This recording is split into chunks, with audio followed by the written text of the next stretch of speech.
those type of examples as well as change in this initialization part. So here we'll see how to solve the problems if there is any change in this condition part. Instead of having I less than or equal to n, simply like that we have I plus n by 4 less than or equal to n. So for this, so first draw one table.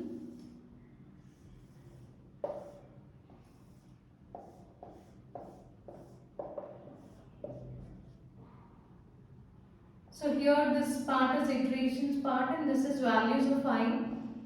So you can take iterations from 1 to k and then find out values.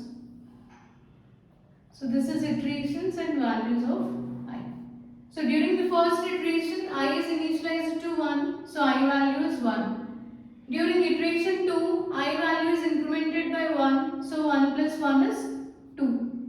During third iteration again I value is incremented by 1 and it will be 3. Okay, during fourth iteration I value is 4 and so on. So here you can write statement.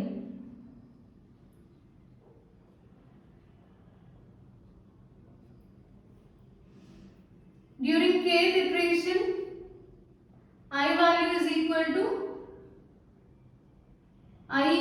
k, and here, so first write these values. So first iteration, second iteration, third iteration, fourth iteration. I values are just incremented by 1 in every iteration.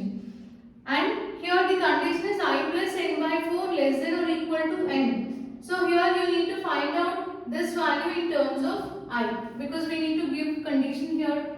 So write that condition I plus n by 4 less than or equal to n. So from this can be written as I less than or equal to n minus n by 4.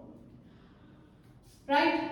So this can be written as I equal to 4n minus n by 4, that is 3n by 4. So if you take upper bound, it will be n. So I equal to k equal to n. So this will be less than or equal to n. I condition. So when I value equal to, so during kth iteration I equal to k equal to n. So since we got k value as n here, you can take time complexity of this as final time complexity as big of n.